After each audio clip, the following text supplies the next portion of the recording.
সঙ্গীত জগতের কেঁদেছিলাম আর বলেছিলাম ও আরশের মালিক আল্লাহ, আমি দুনিয়ায় বেঁচে থাকতে যদি আমার কলিজার টুকরা সন্তানটা পৃথিবীর জমিন থেকে বিদায় হয়ে যায়, আমি মা কেমন করে আমি বেঁচে থাকবো? ওগো আল্লাহ, আমি মা আমার যদি হায়াত থাকে, আমার বাকি হায়াতটুকু কেটে আমার সন্তানকে দিয়া দাও। ও বাবা, আমার হায়াতটাও কেটে তোমাকে দান করেছিলাম বিনা পয়সায়, এর জন্য একটা টাকাও কেউ আমারে দেয় নাই। এটা আমার 4 নম্বরের ভাউচার। ভাইরা বলেন তো, এরকম মা ছাড়া পৃথিবীতে আর কেউ করতে পারে? যেরকম পারে। আজকে দুঃখের বিষয় হলো, আজকে এখানে অনেক মানুষ বসে আছেন যাদের জনম দুঃখিনী মা আজকে পৃথিবীর জমিনে বেঁচে নাই। কথা বলেন ঠিক না ভাই? ঠিক। আরো জোরে বলেন ঠিক কিনা? মা গো, তোমার মতো হলই না কেহ আমায় বুকে টানি, আসল দিয়া মোসে না কে,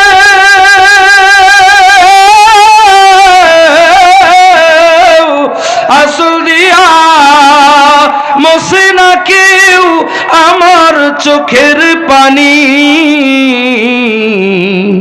হাইরে মা জননী আমার, হাইরে মা জননী, হাইরে মা জননী আমার, হাইরে মা জননী। সইলা গেল কোন জানাই আমায় নিলানা, পথে পইড়া কান্দিয়া আমি নাই যে মোর ঠিকানা। চইলা গেল কোন জানাই আমায় নিলানা, পথে পইড়া কান্দিয়া আমি নাই যে মোর ঠিকানা।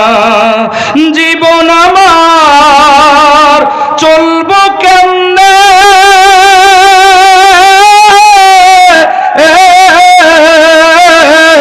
জীবন আমার চলব কেমনে একবারও ভাবনি।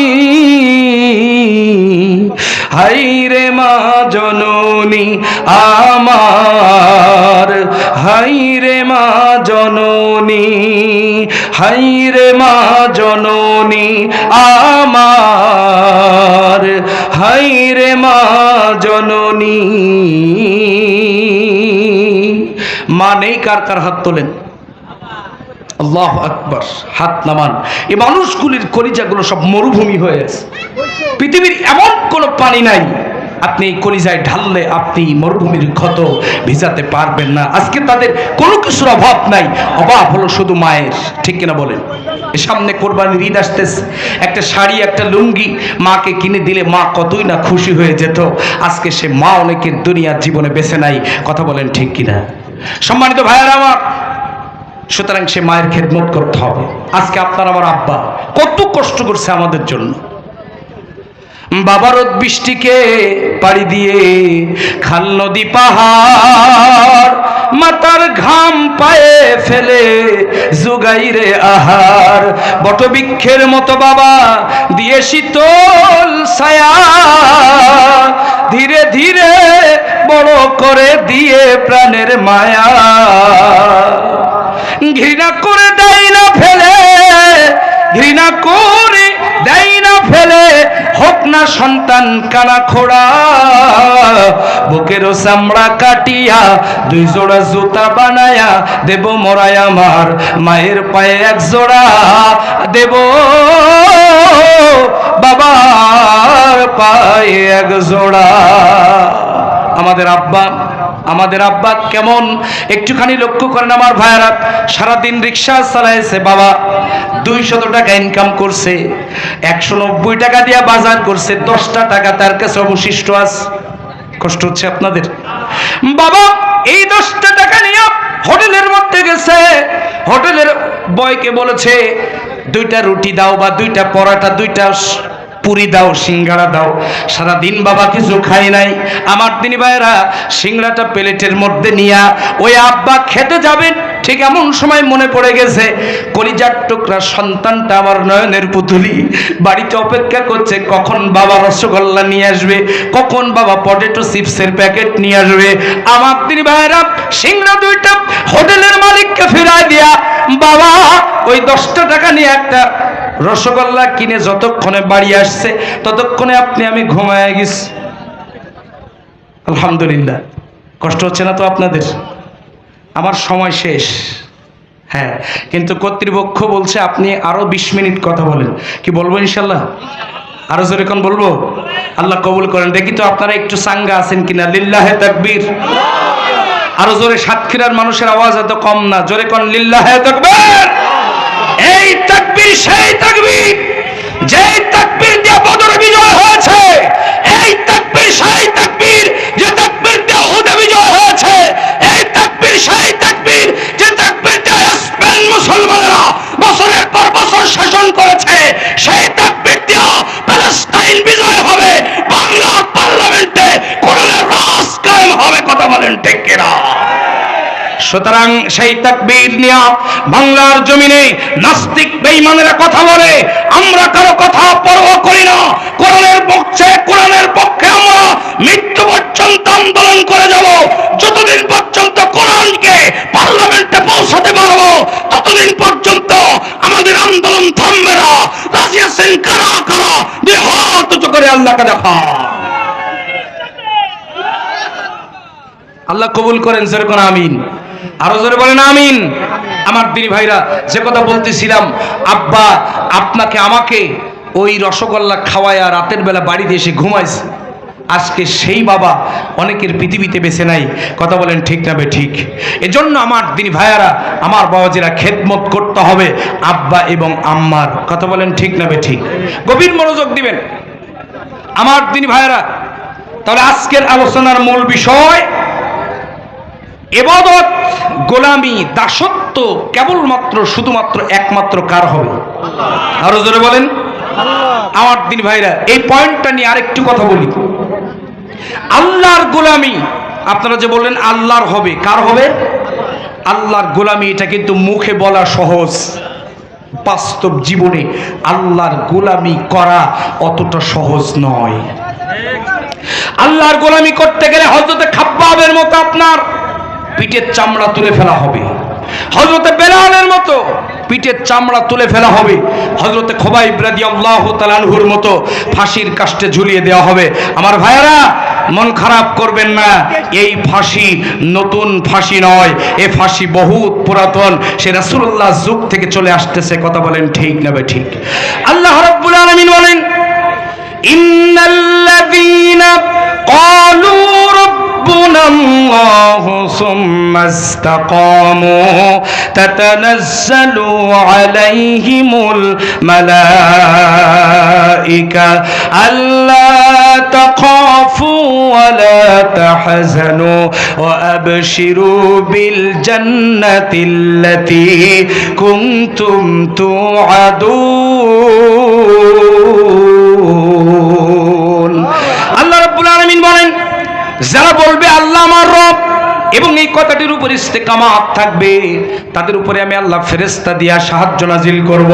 আমার ভাইরা, গভীর মনোযোগ দিবেন আল্লাহর গোলামির পক্ষে কথা বলার জন্য, আল্লাহর গোলামির পথে থাকার জন্য, আল্লাহর গোলামি জীবনের সকল ক্ষেত্রে করার জন্য। আপনি যদি প্রতিজ্ঞাবদ্ধ হন, আপনার উপরে চালানো হবে কঠিন থেকে কঠিন নির্যাতন। কথা বলেন ঠিক না বে ঠিক? আরো জোরে বলেন ঠিক কিনা?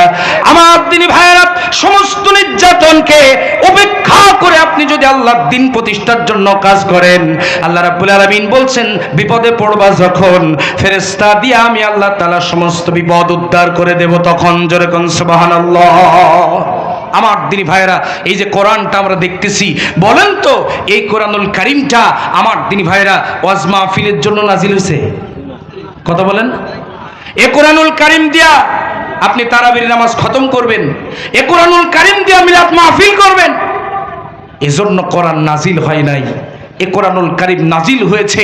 আমার তিনি ভাইরা, এই কোরআনুল কারীমটা কেন নাজিল হলো? আল্লাহ তাআলা সূরা নিসার 105 নম্বর আয়াতে কারিমার ভিতরে বলছেন, ইন্না আনজালনা ইলাইকাল কিতাবা বিল হক লিতাহকুমা বাইনান নাস।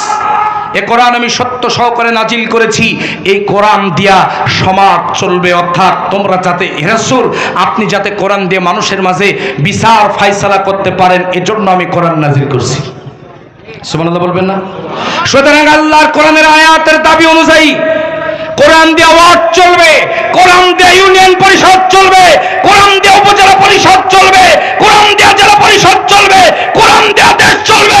কারো বাবার আইন দিয়ে দেশ চলবে না, কারো স্বামীর আইন দিয়ে দেশ চলবে না, আল্লাহর কোরআনের আইন দিয়ে দেশ চালাতে হবে। কথা বলেন ঠিক কিনা?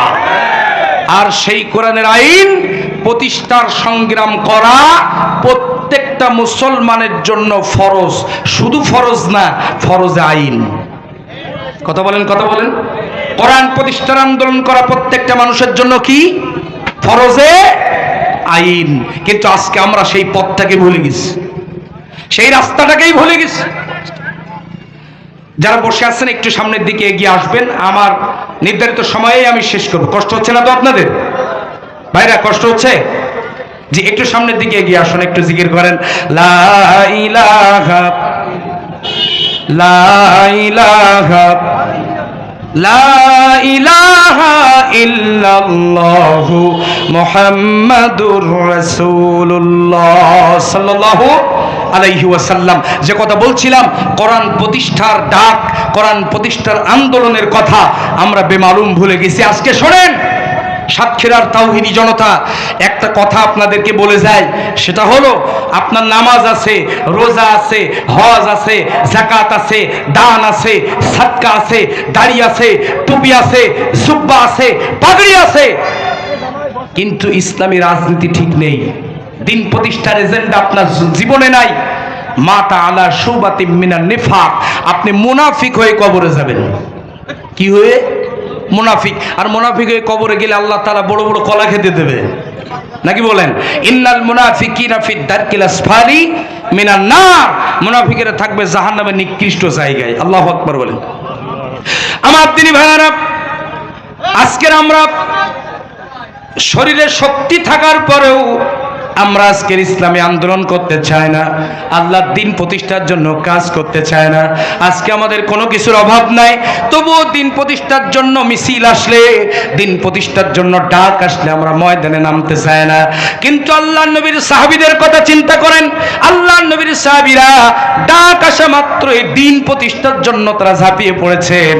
সুস্থ সবল সাহাবী থেকে শুরু করে এমনকি অসুস্থ পঙ্গু মানুষেরাও, পঙ্গু সাহাবীরাও জিহাদের ময়দানে নিজের জান বাজি রেখে আল্লাহর কোরআনের রাজ কায়েমের আন্দোলন করেছে। যেরকম সুবহানাল্লাহ। একজন সাহাবীর কথা না বললেই নয়। আমরা কেমন ইসলামী আন্দোলনকে ভালোবাসি, আল্লাহর গোলামীকে সর্বোচ্চ পর্যায়ে পৌঁছে দেওয়াকে কতটা গুরুত্ব মনে করি, আর সাহাবা একরাম কতটা গুরুত্ব মনে করেছেন। ছোট্ট একটা ঘটনা আমি আপনাদের মাঝে উপস্থাপন করতে চাই। একটুখানি লক্ষ্য করুন, উহুদের ময়দান। কোথায়? উহুদের ময়দান। উহুদের যুদ্ধের দিনে আল্লাহর নবী যুদ্ধের রণদামামা বেজে গিয়েছে। বিশ্ব নবী জনাব মুহাম্মদুর রাসূলুল্লাহ সাল্লাল্লাহু আলাইহি ওয়াসাল্লাম উহুদের ময়দানে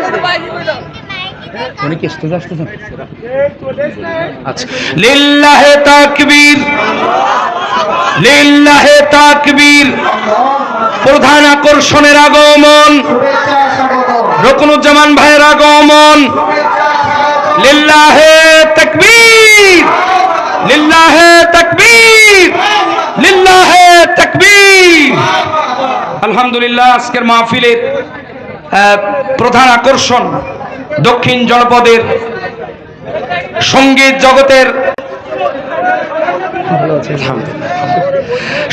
জগতের উজ্জ্বল নক্ষত্র, যিনি বাংলাদেশের গণ্ডি পেরিয়ে